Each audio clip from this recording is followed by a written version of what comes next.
അല്ലാഹു അക്ബർ അല്ലാഹു അക്ബർ അല്ലാഹു അക്ബർ ലാ ഇലാഹ ഇല്ലല്ലാഹ്. ശവ്വാലമ്പുലി കണ്ട് പിന്നെ എന്തുമാകാം, ഇനി എങ്ങനെയും ജീവിക്കാം എന്ന് നമ്മൾ ഒരിക്കലും വിചാരിക്കരുത്. ഓരോരുത്തരുടെ ജീവിതത്തിന്റെ രക്ഷയ്ക്ക് വേണ്ടി നിങ്ങളിത് കേൾക്കണം. ഈ പറയുന്ന ഞാൻ എന്റെയും എന്റെ കുടുംബത്തിന്റെയും എന്റെ മക്കളുടെയും രക്ഷയ്ക്ക് വേണ്ടി ഇനി ജാഗ്രത പുലർത്തിയിട്ടില്ലെങ്കിൽ വരാനിരിക്കുന്നത് വലിയ അപകടമായിരിക്കും എന്ന് മനസ്സിലാക്കുക. ആഫാൻമാർ, വെഞ്ഞാറമൂടിലെ കൂട്ടക്കൊല ഈ ജില്ലയുമായി ബന്ധപ്പെട്ട് കിടക്കുന്ന കാര്യമാണ്. താമരശ്ശേരി എന്ന് പറയുന്നത് കോഴിക്കോട് ജില്ല ബാലുശ്ശേരിയുടെ തൊട്ടടുത്ത പ്രദേശമാണ്. കൊലപാതക പരമ്പര നടന്നുകൊണ്ടിരിക്കുന്ന ഒരു സ്ഥലമാണ്. കേരളത്തിൽ കൊലപാതകം നടക്കാത്ത ഒറ്റ വീടുകളുമില്ലാത്ത അവസ്ഥയിലേക്ക് കേരളം മാറിപ്പോകുന്നൊരു സിറ്റുവേഷനിലാണ് നമ്മൾ ജീവിക്കുന്നത്. അതുകൊണ്ട് തന്നെ ഇന്ന് ചില തീരുമാനങ്ങൾ എടുത്തുകൊണ്ടാണ് നാം പിരിയേണ്ടത്.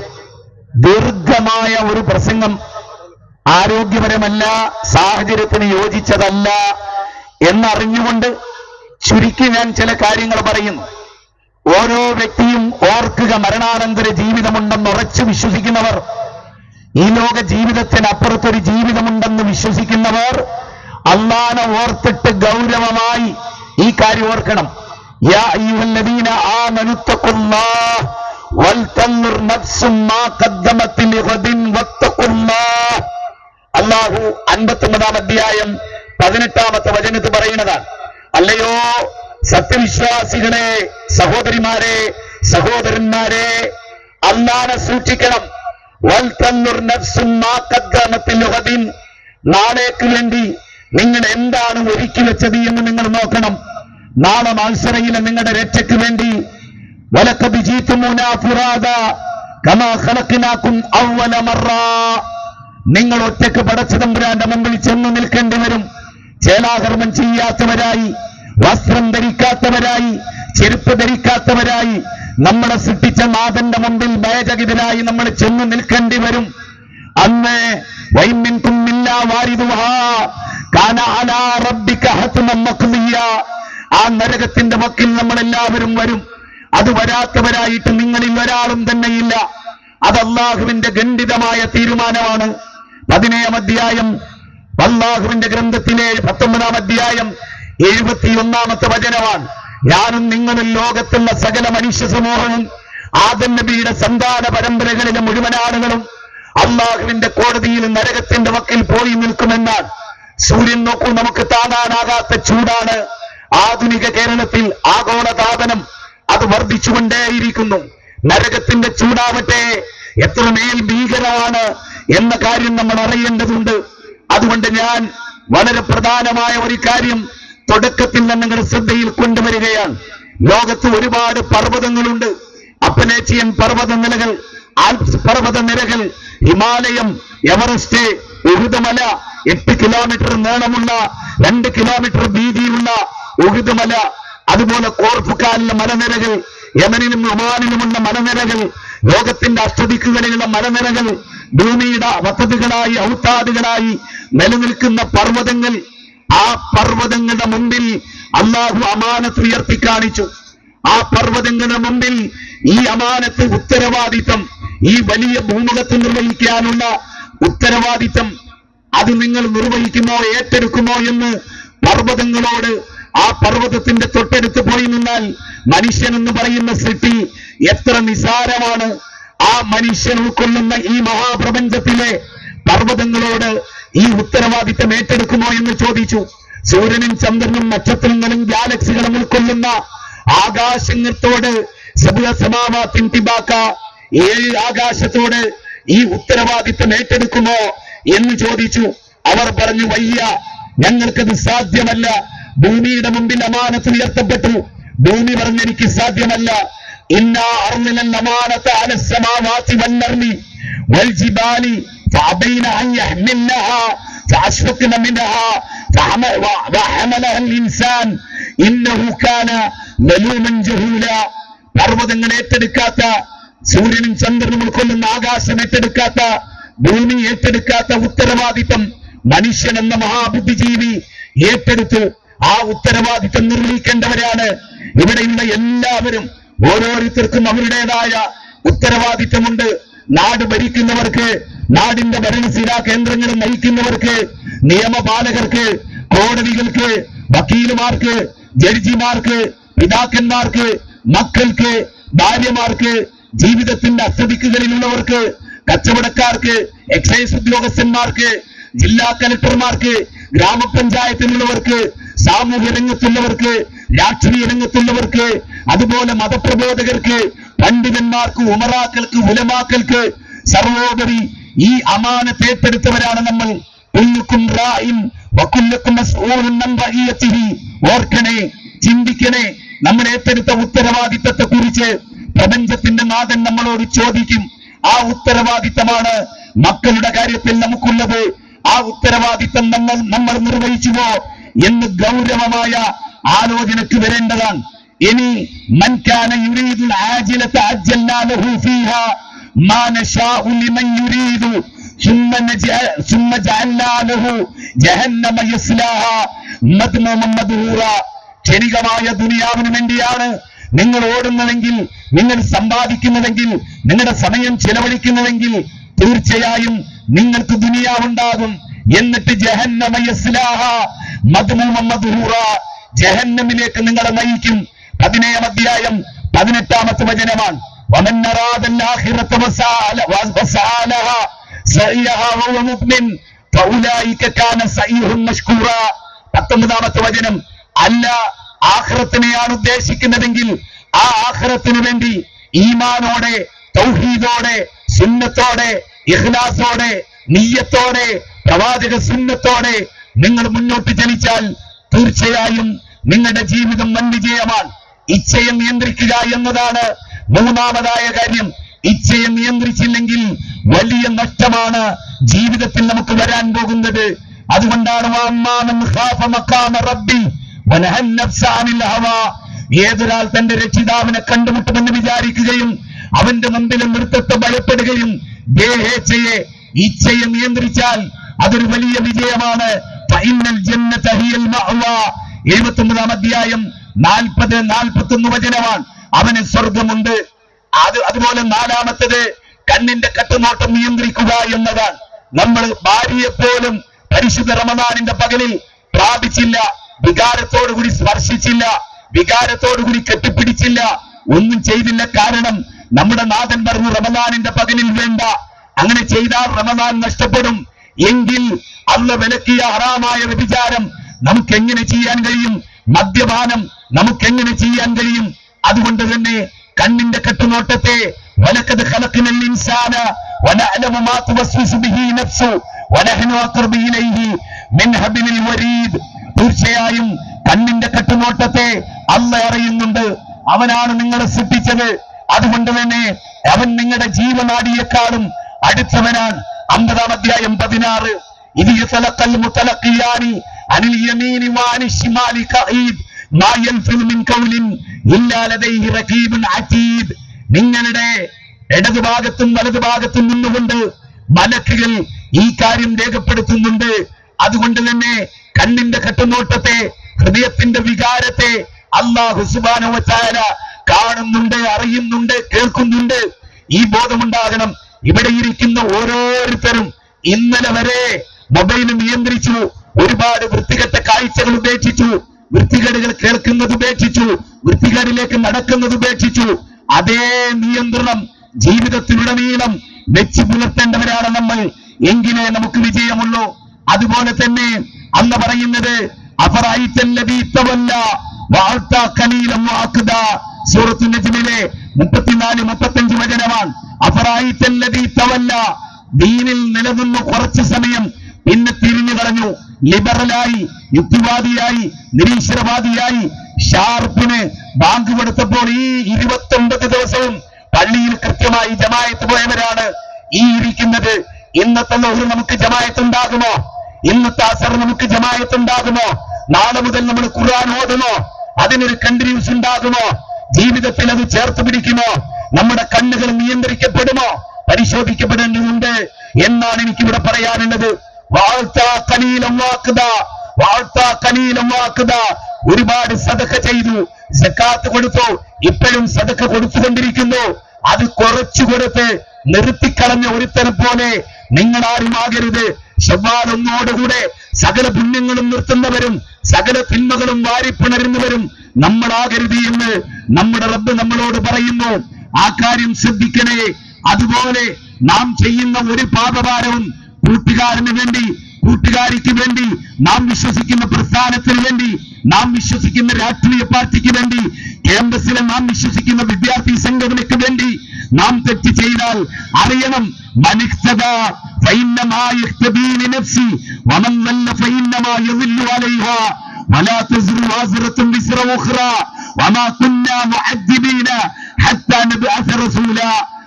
അധ്യായം 15. വല്ലവനും നേർമാർഗം പ്രാപിക്കുന്നുണ്ടെങ്കിൽ അത് അവന് വേണ്ടി തന്നെയാണ്. വല്ലവരും വഴിവെക്കുന്നുണ്ടെങ്കിൽ അത് അവന് വേണ്ടി തന്നെയാണ്. ഒരാളുടെ പാപഭാരവും ഓർക്കണം. ബാപ്പ ഏറ്റെടുക്കില്ല മക്കളെ, ഉമ്മ ഏറ്റെടുക്കില്ല, മക്കളെ ഏറ്റെടുക്കില്ല, പ്രിയപ്പെട്ട ചങ്കുകളെ ഏറ്റെടുക്കില്ല, ആത്മമിത്രങ്ങൾ ഏറ്റെടുക്കില്ല. അവിടെ ബാപ്പയിൽ നിന്ന് ഓടിയകലും ഉമ്മയിൽ നിന്ന് ഓടിയകലും.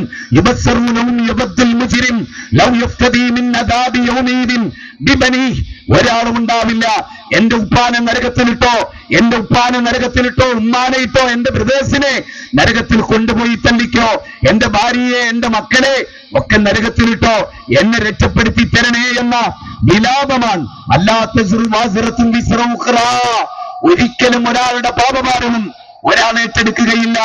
കയർ പിരിച്ചുടച്ച പെണ്ണിനെ പോലെ നിങ്ങളാവരുത്.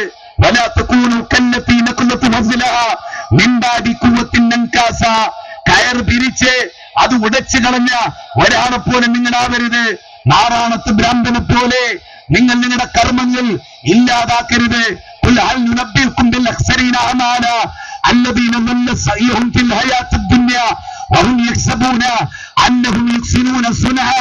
നല്ല പ്രവർത്തനമാണ് പ്രവർത്തിക്കുന്നതെന്ന് കരുതി ദുനിയാവിൽ പലതും ചെയ്ത് അത് നശിപ്പിക്കുന്നവരെ പോലെ ഒരിക്കലും നിങ്ങളാവരുത് എന്ന് അല്ലാഹു നമ്മളോട് 16-ാം അധ്യായം 92-ാമത്തെ വചനത്തിൽ പറയുന്നു. ഇനി ഞാൻ പറയുന്ന കാര്യങ്ങൾ ഒരൽപ്പം കൂടി ഗൗരവമായി നാം കേൾക്കണം. ആധുനിക ലോകത്ത് ഒരുപാട് പ്രശ്നങ്ങളുണ്ട്. അതിലൊന്ന് മൂല്യങ്ങൾ നഷ്ടപ്പെട്ടുകൊണ്ടേയിരിക്കുന്നു, മൊറാലിറ്റി നഷ്ടപ്പെട്ടുകൊണ്ടേയിരിക്കുന്നു, മൊറാലിറ്റി തകർത്തെറിയുന്നു, നന്മ നിറഞ്ഞ ജീവിതം ഉപേക്ഷിക്കുന്നു. എവിടെ നോക്കിയാലും തിന്മകളാണ്. ജീവിതത്തിന് അർത്ഥമില്ലാതെ പോകുന്നു. ഞാൻ എന്തിനാണ് ജീവിക്കുന്നത് എന്നറിയാത്ത അവസ്ഥ വരുന്നു. ഭരണാധികാരികൾ on the people, of the people, by the people ആണ് ജനാധിപത്യമെങ്കിൽ ജനങ്ങൾക്ക് വേണ്ടി യാതൊന്നും ചെയ്യാത്ത, ജനങ്ങൾക്ക് വേണ്ടി പ്രവർത്തിക്കാത്ത, ജനങ്ങൾക്ക് വേണ്ടി അധ്വാനിക്കാത്ത, അവനവന് വേണ്ടി മാത്രം അധ്വാനിക്കുന്ന ഭരണാധികാരികൾ വർദ്ധിച്ചു വരുന്നു. പ്രവാചകന്റെ പ്രഖ്യാപനമാണ്, പ്രവചനമാണ്. നല്ല മനുഷ്യന്മാർ തഴയപ്പെടുകയും വൃത്തികെട്ടവർ അധികാരം ഭരിക്കുകയും ചെയ്യുന്ന അവസ്ഥ വരുമെന്ന് റസൂൽ പറഞ്ഞു. മാതാപിതാക്കൾ മക്കളാൽ മറക്കപ്പെടുകയും മക്കളാൽ മാതാപിതാക്കൾ വെറുക്കപ്പെടുകയും ചെയ്യുന്ന അവസ്ഥ ലോകത്ത് സംജാതമാകും. അതിവിടെ വന്നിരിക്കുന്നു. കുടുംബ ബന്ധങ്ങൾ ശിഥിലമാകും. കുടുംബബന്ധം മുറിക്കുന്നവൻ സ്വർഗത്തിൽ പോവില്ലെന്ന് മുത്തുനബി പറയുന്നു. വിദ്യാഭ്യാസം ലക്ഷ്യം കാണാതെ പോകുന്നു. നിയമങ്ങൾ ദുർബലമാകുന്നു. നിയമപാലകർ കുറ്റവാളികളുടെ കൂടെ നിൽക്കുന്നു. നോക്കൂ, വെഞ്ഞാറമൂടിലെ 6 പേരെ കൊന്നവനെന്ന് ഞാൻ വിളിക്കുമ്പോൾ നിങ്ങൾ പറയും, ഇല്ല ഉസ്താദെ 5 ഉള്ളൂ. അല്ല, 6 പേരെ കൊന്നവനാണവൻ. അവന്റെ ഉമ്മ ജീവിച്ചിരിപ്പുണ്ടെങ്കിലും അവന്റെ ഉമ്മാനെയാണ് അവൻ ആദ്യം കൊന്നത്. അത് മരിച്ചു എന്നവന്റെ മനസ്സിൽ ഉറപ്പ് വരുത്തി. ദൈവത്തിന്റെ തീരുമാനമില്ലാത്തത് കൊണ്ട് വിട്ടുപോയി. അവനെന്ന് ജയിലിൽ സുഖവാസമാണ്. പയമ്പരി പറയുമ്പോൾ പോലീസുകാർ പയമ്പരി കൊടുക്കുന്നു. കട്ടൻ ചായ പറയുമ്പോൾ പോലീസുകാർ അതിന് നിൽക്കുന്നു. ഈ കേരളത്തിന്റെ ആഭ്യന്തര വകുപ്പ് കൈകാര്യം ചെയ്യുന്നവർ ഓർക്കണം, അവന് ബിരിയാണി വേണമെന്ന് പറയുമ്പോൾ ബിരിയാണി, അവന് കഞ്ചാവ് വേണമെന്ന് പറഞ്ഞാൽ അത് അവൻ ആവശ്യമുള്ളത് കൊടുക്കുന്ന ഒരിടമായി പോലീസ് സ്റ്റേഷനും ജയിലും മാറുന്നുണ്ടെങ്കിൽ ആരാണ് ഇവിടെ കുറ്റവാളികൾ എന്ന് നിങ്ങൾ നോക്കണം. ആരെ കൊന്നാലും കൊന്നവന് പരീക്ഷ എഴുതാമെന്നത് എന്ത് മെസ്സേജാണ് കേരളത്തിൽ നൽകുന്നത്? കുറ്റവാളികൾ സംരക്ഷിക്കപ്പെടുന്നു എന്ന മെസ്സേജ് കുറ്റകൃത്യമില്ലാത്ത ഒരു ലോകത്തെ സൃഷ്ടിക്കുമെന്ന് വിചാരിക്കുന്നുണ്ടോ? വിഡ്ഢികളെ, ലോക ഭരണാധികാരികളെ, നിങ്ങൾ വിചാരിക്കുന്നുണ്ടോ? അതുപോലെ കോടതിയുടെ ഉദ്ദേശശുദ്ധി നഷ്ടപ്പെടുന്നു, സമൂഹങ്ങൾ തമ്മിൽ അകലുന്നു. വിദ്യാർത്ഥി സമൂഹം വിദ്യാർത്ഥിക്കുകയല്ല, തോന്നിയാസം കൈവശപ്പെടുത്തുകയാണ്.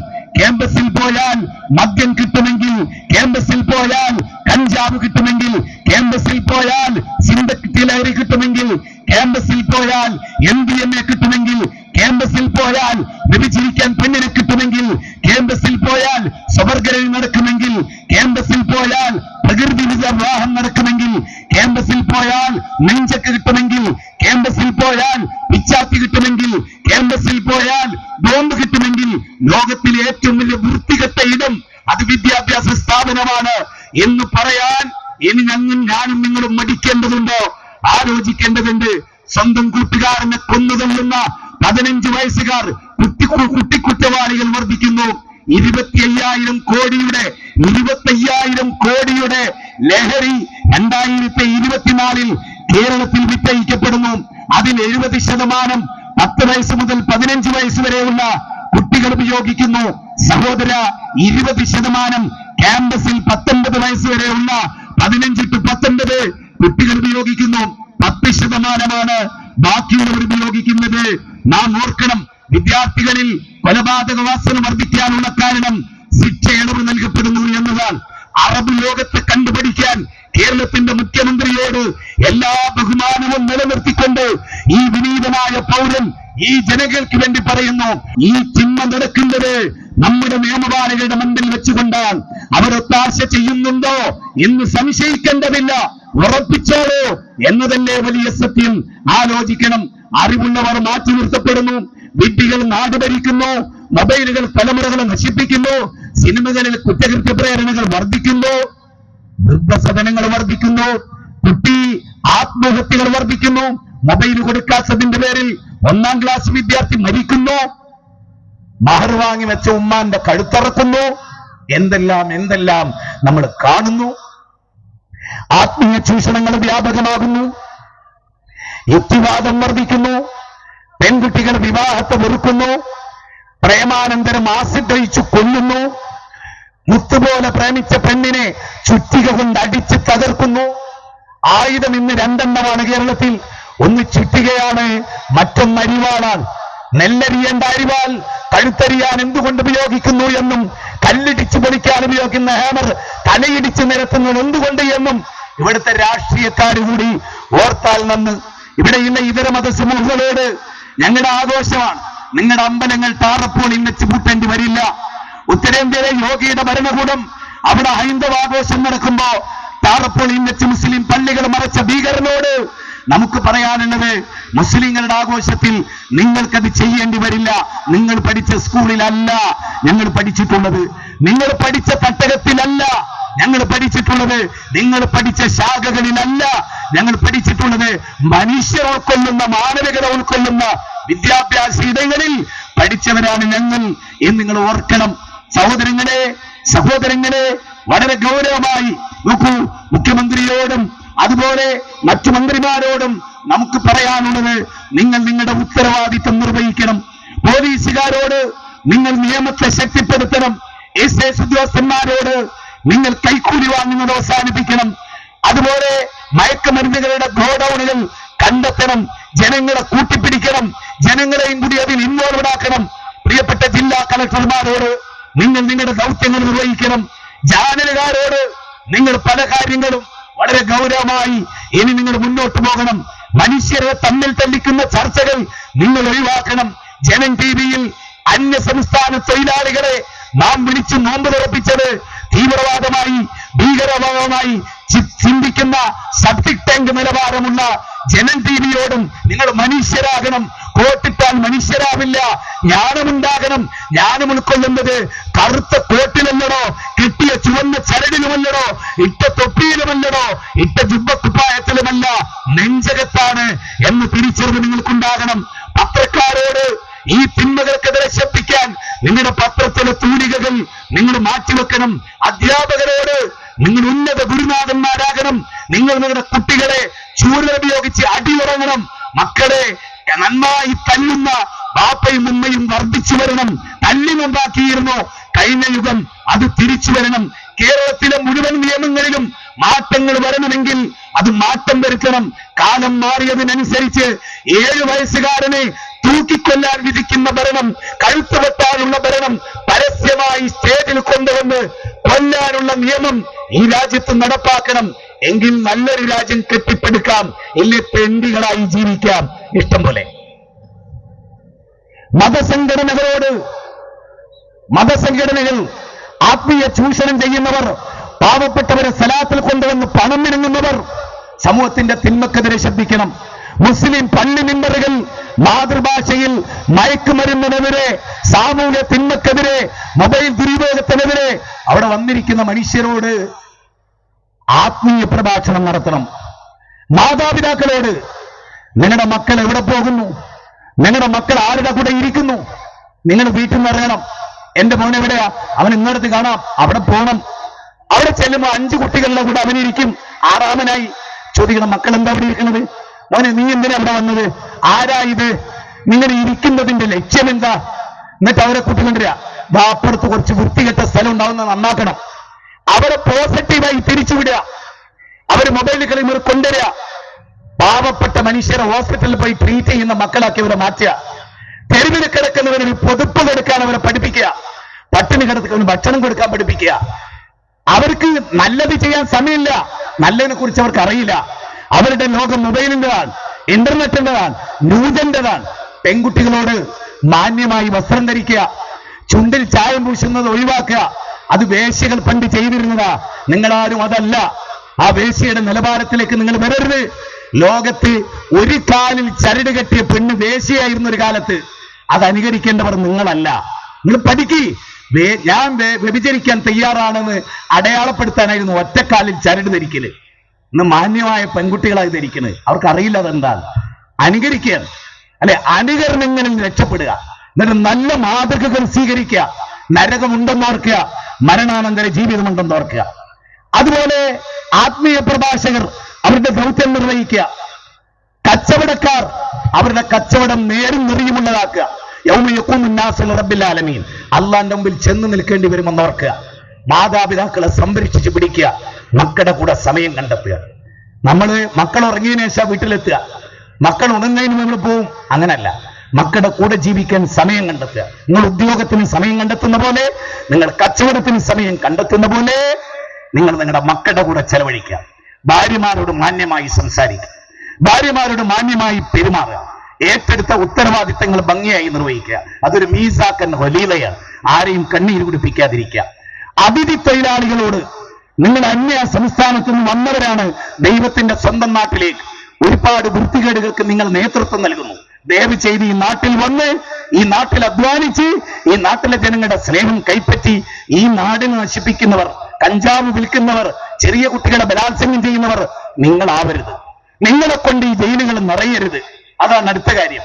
അതുപോലെ തന്നെ പ്രതികളെ, കുറ്റവാളികളെ അവർ ചോദിക്കുന്നത് കൊടുക്കുന്നത് അവസാനിപ്പിക്കണം. അവർക്ക് എല്ലാവർക്കും കൊടുക്കുന്നതിനേക്കാൾ മോശമായ ഭക്ഷണം കൊടുക്കുക, പട്ടിണിക്കിടുക, ഉപദ്രവിക്കുക, നന്നാക്കിയെടുക്കുക. ഇനിയുള്ള പോളിസി അതാകണം. സുഖിപ്പിക്കരുത്, നല്ലതൊക്കെ പെരുമാറരുത്. കുറ്റം 5 ആളെ കൊന്നവനോടൊന്നും ജീവിതത്തിൽ ഒരിക്കലും അന്യായമായ ഒരുത്തനെ കൊന്നാൽ ഇസ്ലാം പറയുന്നത് എങ്ങനെ അറിയോ? 800 കോടി മനുഷ്യരെ കൊന്ന കുറ്റവാളി എന്നാണ്. എങ്കിൽ 800 കോടി മനുഷ്യരെ കൊന്നവനാണ് വെഞ്ഞാറമൂട്ടിലെ പ്രതി. ഓനോട് മനുഷ്യകൊല്ലും ഒരിക്കലും മാപ്പാക്കരുത്. ഓനെ വേണ്ടത് അറിയപ്പെട്ട തിരുവനന്തപുരത്തെ വലിയ മൈതാനത്ത് പബ്ലിസിറ്റി കൊടുത്ത് എല്ലാ ചാനലിലും ഔട്ട് ചെയ്തിട്ട് ഈ ജന്തുവിനെ തൂക്കിക്കൊല്ലുന്നു എന്ന് വാർത്ത കൊടുക്കുക വേണ്ടത്. അതിന് നട്ടലുണ്ടാകണം. അതിനുള്ള ഭരണകൂടം കേരളത്തിലില്ല. ഇന്ന് തീരെയല്ല, 9 കൊല്ലമായിട്ട് തീരെയല്ല. ഇനി ഇത് തന്നെ തുടരുന്നെങ്കിൽ ഒട്ടും ഉണ്ടാവില്ല. ഇപ്പൊ ഇത്തിരി പ്രകാശം ബാക്കിയുണ്ടെങ്കിൽ അത് തീരെ ഉണ്ടാവില്ല. അതുകൊണ്ട് സമ്മതിദാനാവകാശം ഫലപ്രദമായി ഉപയോഗിക്കുക. വേണമെങ്കിൽ സ്വന്തം മക്കളെ കുത്തുകിട്ടി മരിക്കാതിരിക്കണമെങ്കിൽ, സ്വന്തം മക്കൾ കഞ്ചാവടിക്കാതിരിക്കണമെങ്കിൽ മാറി ചവിട്ടിയേ പറ്റൂ. ഇല്ലെങ്കിൽ പോയി. ഈ വിരലുപയോഗിച്ചാൽ നന്ന്. അത്രേ എനിക്ക് പറയാൻ കഴിയൂ. അതിൽ കൂടുതൽ പറയാനില്ലാത്തത് കൊണ്ടല്ല, അത് ശരിയല്ല എന്നതുകൊണ്ടാണ്. ഈ റമദാനിൽ പോലും ഫലസ്തീനികളെ മർദ്ദിക്കുന്ന ധിക്കാരികളായ ജൂതന്മാർ, അവരോട് അനുകൂലിക്കുന്ന അമേരിക്ക, ബ്രിട്ടൻ, ഫ്രാൻസ് പോലെയുള്ള ഇറ്റലി പോലെയുള്ള രാജ്യങ്ങളോട് ദയവ് ചെയ്ത് നിങ്ങൾ നീതിയുള്ളവരാകണം.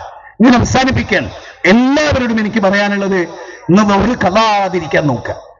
ജീവിതത്തിൽ ഏറ്റെടുത്ത എല്ലാ ഉത്തരവാദിത്തങ്ങളും നിർവഹിക്കുക. 1000 തവണ പറഞ്ഞാലും ഉത്തരവാദിത്ത ബോധമില്ലാത്ത അവസ്ഥയുണ്ടെങ്കിൽ ആ സ്ഥാനങ്ങളിൽ നിന്ന് മാറിക്കൊടുക്കുക. നല്ല മനുഷ്യന്മാരുടെ കൈകളിലേക്ക് എല്ലാം ഏൽപ്പിച്ചു കൊടുക്കുക. ഇത് നമ്മൾ ചെയ്തില്ലെങ്കിൽ നമ്മൾ സമൂഹത്തോട് ചെയ്യുന്ന അക്രമമാണ് എന്ന് മനസ്സിലാക്കുക. കുടുംബബന്ധം ചേർക്കുക. ഇന്ന് എല്ലാ വീട്ടുകാരെയും സന്ദർശിക്കുക. പറ്റുന്നത്ര ആളുകളെ, ഇതര മതക്കാർക്ക് ഈദാശംസകൾ നൽകുക. രോഗികളെ സമീപിക്കുക. എല്ലാവർക്കും സദക്ക ചെയ്യാൻ പറ്റുന്നതിന്റെ അത്ര സദക്ക ചെയ്യുക. നരകത്തെക്കുറിച്ച് ഓർക്കുക. ഏത് നിമിഷവും മരണ കൂടമുണ്ടെന്ന് ഓർക്കുക. എവിടെ വെച്ച് മരിക്കുമെന്ന് നമുക്കറിയില്ല. വമാ തദ്രീ നഫ്സും മാദാ തക്സിബു ഗദൻ വമാ തദ്രീ നഫ്സും ബിഅയ്യി അർളിൻ തമൂത്. അല്ലാഹു അക്ബർ, അല്ലാഹു അക്ബർ, അല്ലാഹു അക്ബർ, ലാ ഇലാഹ ഇല്ലല്ലാഹു, അല്ലാഹു അക്ബർ, അല്ലാഹു അക്ബർ, വലില്ലാഹിൽ ഹംദ്. പടച്ച തമ്പുരാൻ നമ്മെ അനുഗ്രഹിക്കുമാറാകട്ടെ. ഇത്ര നേരം വെയിലുകൊണ്ടും പ്രയാസപ്പെട്ടും ഇവിടെ വന്നവർക്കും ഇതിന്റെ സംഘാടകർക്കും എല്ലാവർക്കും അള്ളാഹു പ്രതിഫലം നൽകട്ടെ. എല്ലാവരുടെ തെറ്റുകളും അള്ളാഹു പൊറുത്തു തരട്ടെ. അള്ളാഹു വർദ്ധിതമായ തോതിൽ ഈമാനും ഇഖ്ലാസും നമുക്ക് സമ്മാനമായി നൽകട്ടെ. ഫലസ്തീനികൾക്ക് അള്ളാഹു ആശ്വാസം നൽകട്ടെ. നമ്മുടെ മക്കൾക്ക് കാര്യബോധം ഉണ്ടാകട്ടെ. വിദ്യാഭ്യാസ സ്ഥാപനങ്ങൾ ഉയരട്ടെ. ജഡ്ജിമാർക്ക് മേന്മയുണ്ടാകട്ടെ, നന്മയുണ്ടാകട്ടെ. ഭരണാധികാരികൾക്ക് ധാർമ്മിക ബോധം ഉണ്ടാകട്ടെ. എല്ലാവരും ഒത്തൊരുമയോടുകൂടി പ്രവർത്തിക്കുക, ഒറ്റക്കെട്ടായി മുന്നേറുക. അല്ലാഹു തൗഫീഖ് ചെയ്യട്ടെ. റബ്ബനാ ആതിനാ ഫിദ്ദുനിയ ഹസന വഫിൽ ആഖിറതി ഹസനത്തും വഖിനാ അദാബന്നാർ. اللهم يا مقلب القلوب ثبت قلوبنا على دينك. ربنا آتنا في الدنيا حسنة وفي الآخرة حسنة وقنا عذاب النار. وصلى الله وسلم على نبينا محمد وآله وصحبه أجمعين والحمد لله رب العالمين.